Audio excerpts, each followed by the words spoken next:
टा। फिर हर्ष को मैंने मेडुला ऑब्लोंगेटा बताया था, डोर्सल वाला किसको कंट्रोल करेगा, बोल रहे Harsh? Harsh, ventro. Very good, ventro, correct. तो वेंट्रो से फिर उसके बाद डोर्सल वाला, ए स्टूपिड, मेडुला ऑब्लोंगेटा पहला वाला पॉइंट क्या था, डोर्सल, जो इंस्पिरेटरी मतलब तेरा बैक, जिसको डोर्सल बोलते हैं, वो इंस्पिरेटरी कंट्रोल करेगा। तेरा फ्रंट वाला पार्ट क्या करेगा, इंस्पिरेटरी एंड एक्सपिरेटरी दोनों कंट्रोल करेगा। समझा? ए हर्ष किधर गया? हाँ मैम। हाँ क्या बोला मैंने, वापस बोल, वापस बोल, चल बोल। मेरा बैक दोनों कंट्रोल करेगा, इंस्पिरेटरी और एक्सपिरेटरी। डोर्सल वाला पार्ट सिर्फ इंस्पिरेटरी करेगा, तेरा आगे वाला पार्ट इंस्पिरेटरी और एक्सपिरेटरी दोनों कंट्रोल करेगा। समझा अभी? समझा क्या रे स्टूपिड? हाँ। हाँ, तो फर्स्ट पॉइंट मैंने क्या बोला था रे? फिर उसके बाद the first point I told you all about the regulations, एक बार फिर से डिस्कस करती हूँ। ड्यूअल कंट्रोल है, रेस्पिरेशन रेगुलेशंस ऑफ ब्रीथिंग में ड्यूअल कंट्रोल है। ड्यूअल कंट्रोल किस किस का है रे बच्चों? एक नर्वस का है और एक केमिकल का है। एक नर्वस है और एक केमिकल है। फिर सेकंड मैंने बताया आप लोग को, ह्यूमन अडल्ट में कितना है रे, बताओ बच्चों, kids? 12 to 12 to 16. Good good. और इन्फेंट्स, छोटे बच्चे में, बेबी में? 44. Good, understood, okay. फिर उसके बाद अपन ने बोला पॉन्स वेरुली एंड मेडुला ऑब्लोंगेटा, जो नॉर्मल ब्रीथिंग है, इनवॉलंटरी है, तो उनको क्या बोलते हैं, रेस्पिरेटरी सेंटर है। अगर मैंने क्वेश्चन पूछा रेस्पिरेटरी सेंटर किसको बोलते हैं, तो तुम्हें क्या बोलना है, respiratory centre is what? Pons Perigee and medulla oblongata. Very good my dear, my cutie pie. Pons वेरुली and medulla oblongata. फिर अपन ने मेडुला ऑब्लोंगेटा के बारे में स्टडी किया। चल बता रहे हर्ष, हर्ष कहाँ हाँ गया? मैम। हाँ चल बता, तेरा डोर्सल वाला किसको कंट्रोल करेगा? बैक। हाँ मुझे पता है, किसको कंट्रोल करेगा? एक्सपिरेशन, इंस्पिरेशन सॉरी, और आगे वाला इंस्पिरेशन। एक्सपिरेशन और inspiration. Very good boy, very good, keep it up. So ventrolateral वाला part inspiratory and expiratory, keep it up Harsh. So this one will be controlling, बराबर है? ओके। अब centre वाला, third वाला जो है, नुमोटैक्सिस। थर्ड वाला जो है नुमोटैक्सिस, पीपी, याद रखना। पॉन्स वेरुली के पास में एक ऐसा स्पेस है जो स्पेसेस सेंटर्स को बोला जाता है नुमोटैक्सिस, और ये नुमोटैक्सिस किस किस को कंट्रोल करेगा, राइट? जैसे कि फॉर एग्जाम्पल देखना, हम लोग सोते हैं तो देखना खर्राटा निकलते, देख करके देख, अलग से आवाज आती है, राइट? तो वो चीज कंट्रोल करता है। Is that clear? Okay. I I hope तुम लोग को ये बात पता है कि जो खर्राटा लेते हैं ना नॉर्मली, तो उनके लिए एक छोटा सा एक इंस्ट्रूमेंट है जो वो नोज में लगा देते हैं ना, it's a kind of a filter type. Normally वो आवाज आने से रोक लेते हैं, दिस इज फैक्ट, तुम्हें चाहिए तो तुम गूगल में सर्च कर लो।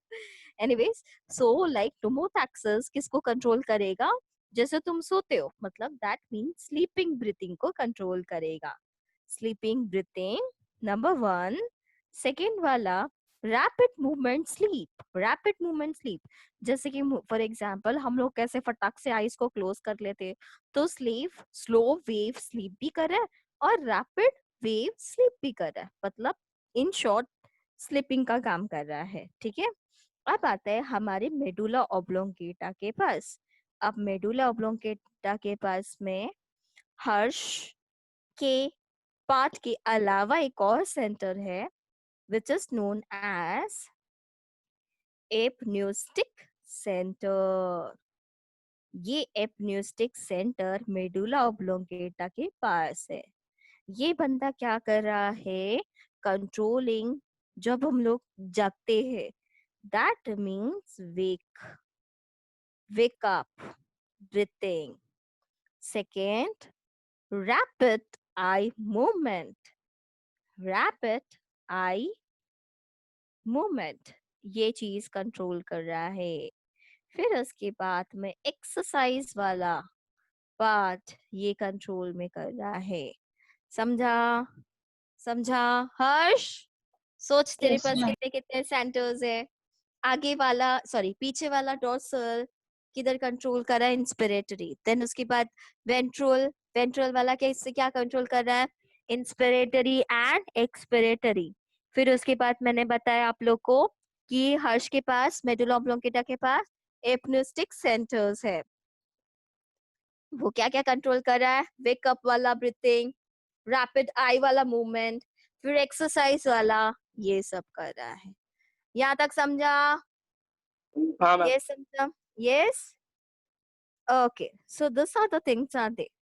ओके, सो कमिंग बैक, अब आता है सबसे बड़ा नर्व जिसको वेगस नर्व बोलते हैं। याद है मेरे मुंह से तुम लोग ने 11th स्टैंडर्ड में सुना था, vagus nerve is the largest nerve. ये वेगस नर्व है जो क्या काम करता है? Expiratory centre. इसका मतलब मेरे लंग्स के पास है ये वेगस नर्व, लंग्स के पास में जाकर, आई रिपीट, वेगस नर्व ये लंग्स के पास अटैच्ड है, और अटैच होने के पास में वो कौन सा रिसेप्टर्स है लंग्स का? Stretch receptors. इसका मतलब मेरा लंग्स बराबर से काम कर रहा है कि नहीं, उसको लुकआउट करने के लिए उसके पास रिसेप्टर्स है, और रिसेप्टर्स का नाम है स्ट्रेच रिसेप्टर्स। और स्ट्रेच रिसेप्टर के पास जो अटैच किया हुआ है दैट इज वेगस नर्व। ये वेगस नर्व क्या काम कर रहा है? मैं कितना इंस्पिरेशन कर रही हूँ, मैं कितना एक्सपिरेशन कर रही हूँ, मेरा लंग्स कितना डिफ्लेटेड हो रहा है, कितना ज्यादा काम कर रहा है, ये सारा खबर मेरा स्ट्रेच रिसेप्टर्स वेगस नर्व को देता है। और ये सीधा वेगस नर्व जो है सीधा मेडुला ऑब्लोंगेटा के पास में जाकर बताता है कि देख ये ऐसा से ऐसा काम कर रहा है। Is that clear? यहाँ तक अच्छे से समझा? यस और no? Yes. Please reply. Yes, ma'am. Okay, okay. और ये जो लंग्स के पास जो रिसेप्टर्स है उसे बोला जाता है herring Breuer reflexes. Herring Breuer reflexes. ये हेरिंग ब्रूअर रिफ्लेक्सेस का मतलब होता है, देख अचानक से देख पीछे कोई आ जाता है डराने के लिए करके, तो हम लोग कैसे करके हो जाते हैं, देख अंडर एकदम, फिर एकदम हाथ दिल में रख कर ऐसे करते हैं, फिर नॉर्मल पोजीशन में आ जाते हैं। तो ये रिफ्लेक्स होती है, तो ये रिफ्लेक्स को बोला जाता है that is herring Breuer reflexes. ये कब होता है? जब हम लोग हॉरर मूवी देखते हैं ना, राइट, रात के टाइम पे, करेक्ट और नॉट? और स्पेशली इशू सबसे ज्यादा तो हम लोग को कभी ये आ जाता है कि हम लोग रात में अपने आप को आईने में देखते हैं, राइट? तो ऐसा सिचुएशन जल्दी से आ जाता है, करेक्ट और not? Okay, so Harsh, where are you my dear? Okay, yes ma'am. हाँ, तो आज अगर चाहिए डेमो तो एक हॉरर से मूवी देख लेना 1920, so you will be able to see, या तो नन देख लेना, तुम्हें समझ में आएगा कि हेयरिंग ब्रूअर रिफ्लेक्सेस मतलब क्या। Okay, anyways guys, hope you all understood. फिर मैंने बताया वॉलंटरी, वॉलंटरी वाला क्या है? अभी मैंने बोला तुम लोग को, हर्ष को बोला, हर्ष 2 मिनट के लिए, 1 मिनट के लिए तू अपना ब्रीथिंग को रोक, तो इसका मतलब हर्ष जब वॉलंटरी कंट्रोल कर रहा है वो किसके ऊपर है? ब्रेन के ऊपर कंट्रोल है, उसका नाम है सेरेब्रल कॉर्टेक्स। यस और नो हर्ष? यस यस बेटा? Ma'am. Yes. Okay, so right, so this are the things are there, right? ये हुआ तुम्हारा regulations of breathing activity, correct? तो conclusion of the story is, ma'am, each and every breathing has its a respective role, correct? और सारे रेसिप्टर्स फैले हुए हैं। इसका मतलब तुम जो भी कुछ काम करो, राइट, गवर्नमेंट ने हमेशा हर जगह पे सीसीटीवी कैमरा है जो सीधा नर्व्स के पास लेकर जाकर सीधा मेडुला ऑब्लोंगेटा के पास बताएगा, देख भाई ऐसे ऐसे ऐसा हो रहा है, something is going wrong, so we can find it out the solution and we can make a normal thing, right my dear? This is what it has been happening. So this part has been understood to you all. Yes my dear, अभी Yes, काफी simple है। ma'am. Okay, इसका मतलब तुम लोग yawning भी करते हो, राइट? कफिंग करते हो, इसके भी रिफ्लेक्सेस होते हैं, करेक्ट? करेक्ट, अलग अलग होते हैं। फिर छींकते हो, उसके भी रिफ्लेक्सेस, उसकी भी breathing unique thing. It's in everything. So let us study. अब ये था important जो खत्म हो गया. अब काफी smallest part है. तो emphysema. अभी सब easy है. रेस्पिरेशन का मेन जो था ना सब है. करेक्ट. अभी एम्फिसेमा के बारे में कभी सुना? एम्फिसेमा नहीं. अच्छा ठीक. सुनो. एम्फिसेमा क्या होता है मेरे बच्चों? मालूम है? शॉर्टनेस ऑफ ऑक्सीजन और कार्बन डाइऑक्साइड. ऑफ कोर्स हमने कभी ना कभी स्मोकिंग का स्मेल आउट किया ही रहेगा. ऑफ कोर्स किया है. So this is what it has been happening. Causes will be smoking air pollutants. तो ट्रीटमेंट क्या है? That is quit smoking. Avoid polluted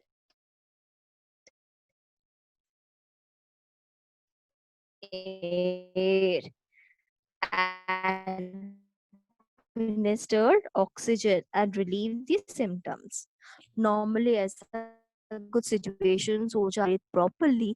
In that cases, doctor gives us used as that atmosphere का जो administered होती है, oxygen के gases होते हैं, that will be intake in our body. They will be giving to you us. Now, emphysema needs student only emphysema का medicines निकाला antibiotic बोला और शॉर्टनेस ऑफ ब्रीथ कॉमन था. दैट मीन्स ये किस चीज की वजह से हो रहा है? जो ऊपर कॉज और क्रॉनिक ब्रोंचिटिस का सेम है. Smoking and air pollution. I repeat, smoking and air pollution. Then the treatment is quit smoking. That you all know that. Avoid the polluted air. If possible, हम वहां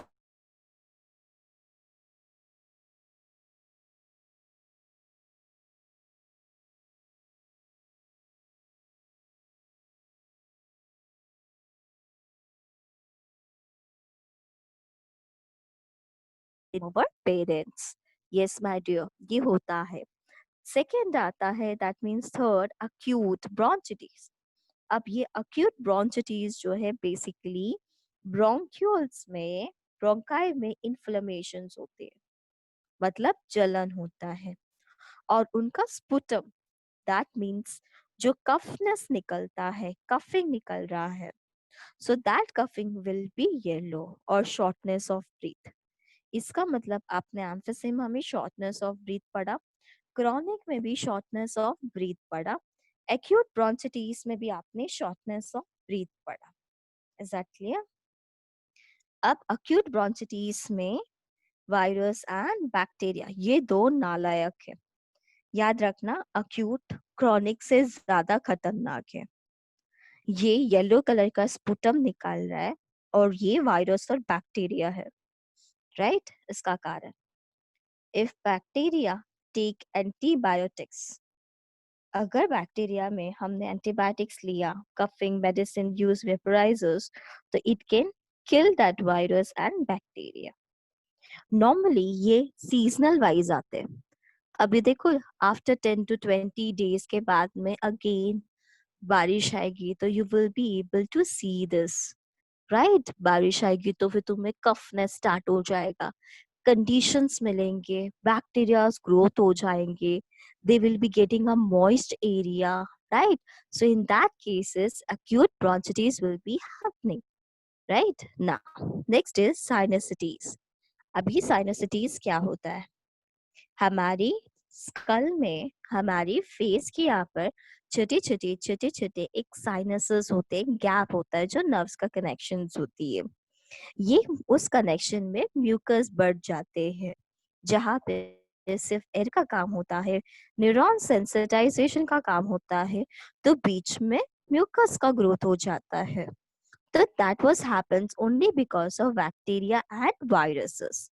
So in that cases, we can treat our body by taking antibiotics and decongestants. What do you mean by that? Decongestants means proper medications should be done. Use of vaporizers. Laryngitis, yes. आपने देखा रहेगा जो छोटे से baby होते हैं ना, उनको घर घर करके आवाज आती है चेस्ट एरिया में. क्योंकि उनको बोलने नहीं होता, उनके नोज पूरे रेड हो जाते हैं. सो laryngitis basically inflammations of larynx. आपने 3 इन्फ्लेमेशंस पढ़ा है.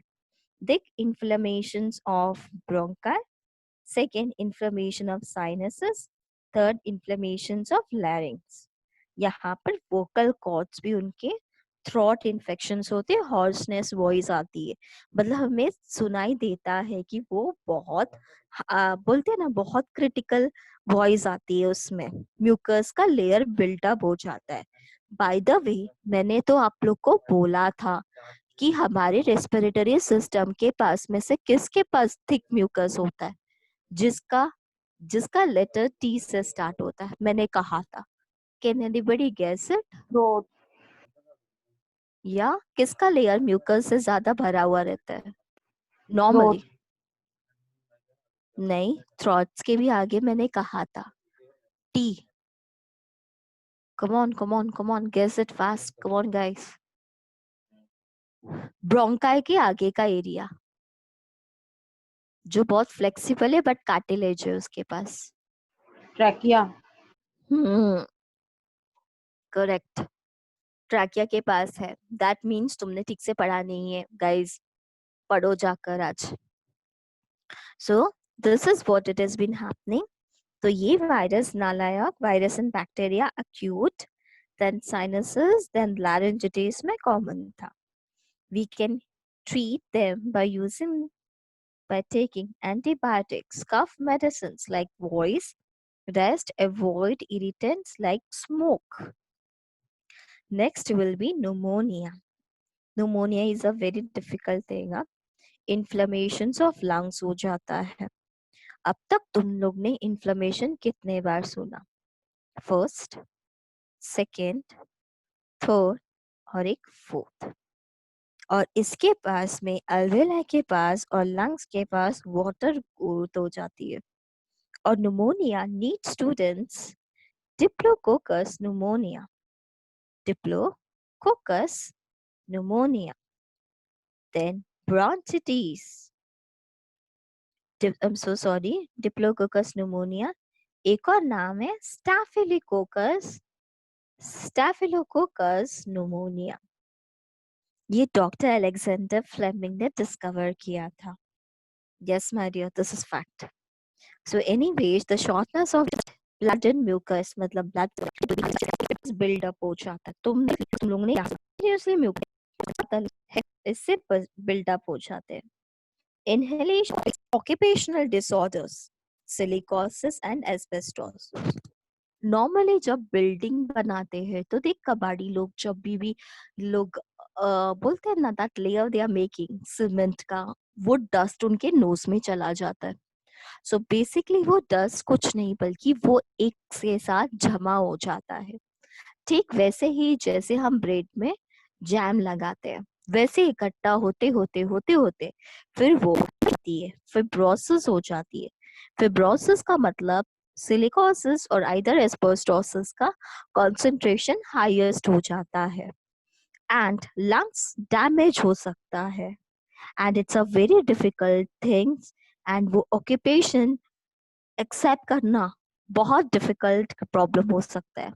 So that is for the reason we can take और ये as per the board examinations point of view में multiple choice questions and answer in one sentence के लिए 2 to 3 marks का है. And second thing, for the NEET examinations point of view, emphysema के बारे में दिया, pneumonia, asthma और occupational disorders के बारे में दिया. Yes, my dear, these are the things are there. Anything else who you all didn't understood, please reply. I will explain to you all once again.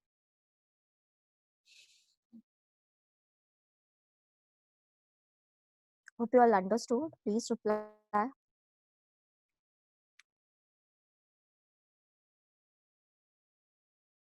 Hello. Yes, ma'am. Okay. Harsh, can I ask you something? Guys, तुम मेरे पूछ रहे हैं. Yes, ma'am. अगर suppose I'm giving a condition to you all, मैं like अभी मेरे सामने suppose हम सब एक साथ में right now, और हमारे सामने एक कचरे का डिब्बा है जो बहुत ज्यादा स्मेलिंग कर रहा है, तो हमने एज यूजुअल अपना अच्छा handkerchief, clean and hygienic handkerchief हम लोग ने अपने नोज में लगा दिया, मतलब रेस्पिरेटरी माउथ और नोज के पास। लेकिन फिर भी वो स्मेल आ ही रहा है, बट कम आता है। So which type of respiration, which type of breathing it is? It is voluntary or it is involuntary? Involuntary. Yeah, that is true. And जैसे ही हम लोग, of course तुम लोग सबके सब पिकनिक तो गए होंगे, of course तुम लोग ने वाटर के साथ इंटैक्ट किया ही रहेगा, of course तुम लोग ने स्लाइड में गए रहोगे, तो जाते जाते टाइम देख फटक से जब हम स्लाइड से गिरते फिर उसके बाद उठते, तो देख हमारा ब्रीथिंग का रेट ड्रास्टिकली कुछ अलग हो जाता है, फास्ट हो जाती है, राइट? जब भी याद रखना, कभी भी तुम्हारा ब्रीथिंग फास्ट होगा इसका मतलब तुम्हारा हार्ट बीट भी फास्ट होगा। हमने स्टडी किया था, इंस्पिरेशन रेट हाईएस्ट हो जाता है, हार्ट बीट का इंक्रीज होता है, और एक्सपिरेशन रेट भी क्या हो जाता है, वो डिक्रीज हो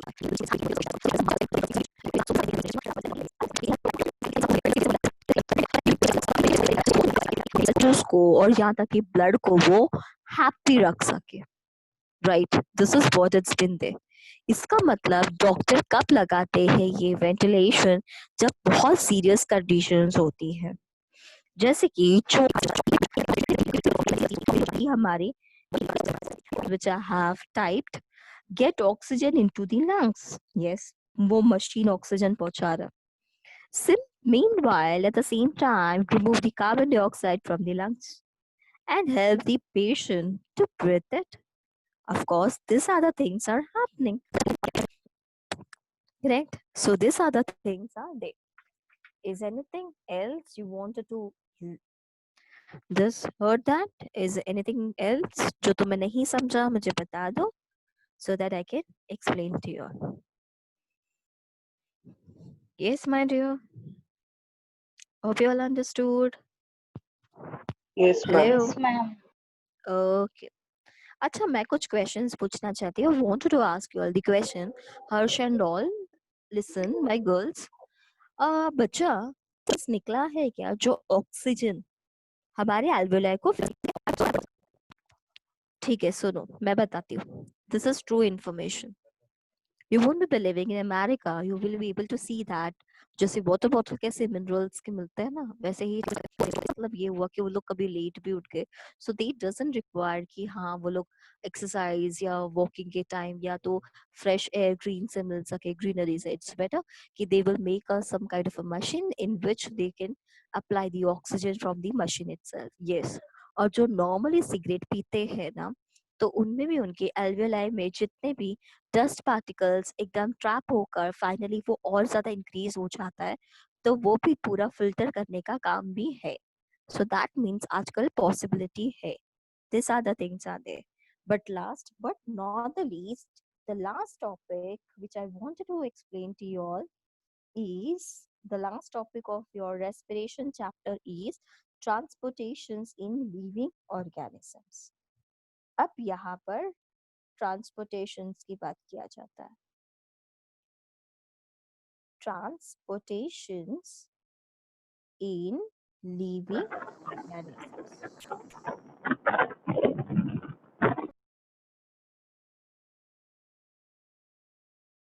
The first point which is there as per your state examinations point of view is, yes, all living organisms, whether unicellular or multicellular, they show an important property of exchange of material with their surrounding as well as between various parts of their cell or body. इसका मतलब बहुत simple है, चाहे वो unicellular हो चाहे वो multi cellular हो, जितने भी बॉडी में उनके पास फ्लूइड होती है या गैसेस होते हैं, वो एक्सचेंज कर देते हैं अकॉर्डिंग टू द एटमॉस्फेयर, जिसको हम लोग ने पढ़ा था रेस्पिरेशन सरफेस के नाम से पढ़ा था.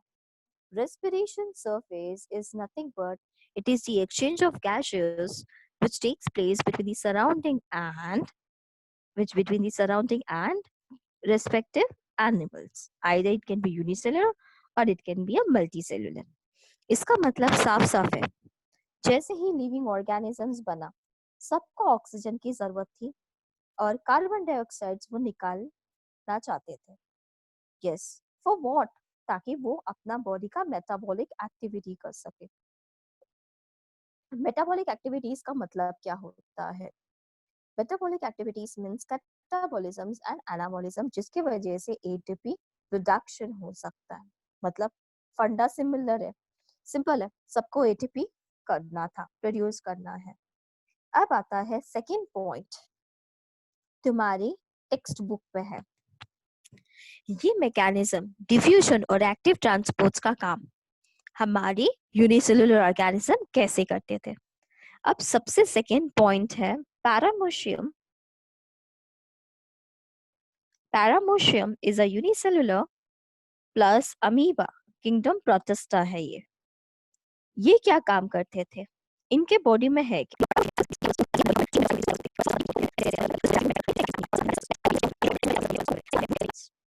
राइट, रूट हेयर्स प्लांट्स में है और हमारी बॉडी में WBC सेल्स है। बात सिंपल है। अब थर्ड पॉइंट जिसको बोला जाता है इंट्रासेलुलर रेस्पिरेशन। अब इंट्रासेलुलर रेस्पिरेशन किस में था?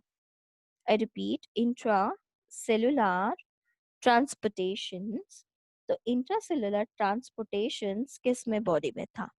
The answer is sponges. इसका मतलब पोरीफेरा। सिलेंट्रेटा मतलब आता है, दैट मीन्स हाइड्रा। तो तुम्हारे as per the state examination point of view में स्पॉन्जेस दिया है और प्लस सिलेंट्रेटा दिया है और कुछ नहीं दिया है। उन्होंने क्या बोला है कि ये अपना बॉडी सर्कुलेट करता है। इसका मतलब water is circulated through the body cavity. I repeat, water is circulated. I repeat, water is circulated through the body cavity. Through the body cavity. Is that clear? जिसको बोला जाता है इंट्रासेलुलर एटीपी प्रोड्यूस कर देते हैं और वो waste निकालते थे उधरी जगह से, राइट। इनका ट्रांसपोर्टेशन डिफ्यूजन्स होती है जो एक्टिव ट्रांसपोर्ट्स होती है। एक्टिव का मतलब एटीपी यूज्ड होता है। फिर अपन ने स्टडी किया रेस्पिरेशन सरफेस में जो ऑक्सीजन लेता है, कार्बन डाइऑक्साइड निकालता है, मेटाबॉलिक एक्टिविटी ट्रांसपोर्ट बोलते हैं। फिर अपन ने स्टडी किया नेक्स्ट वाला part which is called as flatworms. अब ये फ्लैटवर्म्स क्या कर रहा है? पैरेन्काइमल सर्कुलेशन कर रहा है। I repeat, parenchymal circulation. I repeat, parenchymal circulation. इसका मतलब उसके खुद के बॉडी के सेल्स जो है पैरेन्काइमा है, वो अपनी बॉडी का पैरेन्काइमा सर्कुलेशन कर रहा है। ये तुम्हारे स्टेट में सिर्फ इतना ही दिया है। Next, last but not the least, fifth वाला राउंड वॉर्म्स। राउंड वॉर्म्स जिसको एसल एलिमेंटस बोला जा सकता है, ये राउंड वॉर्म्स कैसे कर रहा है अपनी बॉडी का fluid by body muscles, by body wall and muscles. I repeat, body wall and muscles. तो ये बॉडी वॉल एंड मसल से कर रहा है, कॉन्ट्रैक्शंस कर रहा है, रिलैक्सेशन कर रहा है। तो इस प्रोसेस को बोलते हैं extracellular transports. It is called as extracellular transport. ये था तुम्हारा आज का respiration which is been ended. I hope parenchymal circulation समझा, राउंड वॉर्म सर्कुलेशन समझा। Please reply my dear student. Yes ma'am. Yes, ma'am. Yes, Okay. ma'am. तो मैंने आप लोग को क्या क्या बोले?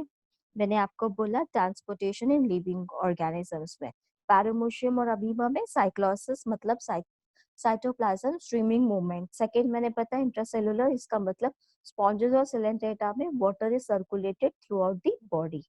फिर मैंने आपको बताया the third thing is flat warm जिसमें पैरेन्काइमा सर्कुलेशन है। The last round warm circulation जो मैंने बताया बॉडी वॉल और मसल्स कॉन्ट्रैक्शन करता है जिसको बोलते हैं एक्स्ट्रा सेलुलर ट्रांसपोर्ट बोला जाता है। यस और no, please reply my dear student. Yes ma'am. Okay, fine. So these are the things was there. फिर next lectures we are about to start with the circulation, जो बहुत बहुत बहुत important है. I hope you have understood each and everything. Yes, ma'am. Okay. So notes तुम लोग को मिले नहीं है ना? I didn't provided the notes, right? तुम लोग को provide नहीं किया ना मैंने notes? Yes Yes. or no? Provide किया notes मैंने आप लोगों को? नहीं ना No, शरण? no, ma'am. No, ma'am. Okay, बच्चा, I will give to the Deepa ma'am. Then she will be circulating to you. Don't worry. I will be giving a spoon feeding to you all. Hope you all understood each and everything. And we have completed the respiration whole topic. But circulation vast है. ये typical NEET है. इसका ये वाला जो मैंने अभी तुम लोग के सामने स्लाइड्स डाला है ना, ये टिपिकल नीट है. इसके ऊपर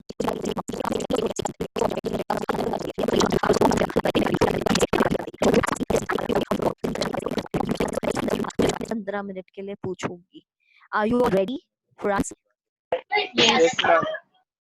Okay, so simultaneously तुम्हारा नीट भी हो रहा है. So don't worry, we will be going accordingly as per the state plus NEET. Starting with the circulation part. Have a good day and please start studying. We'll give the notes to the Deepa ma'am. Don't worry about it. Bye guys. Take care. Study hard.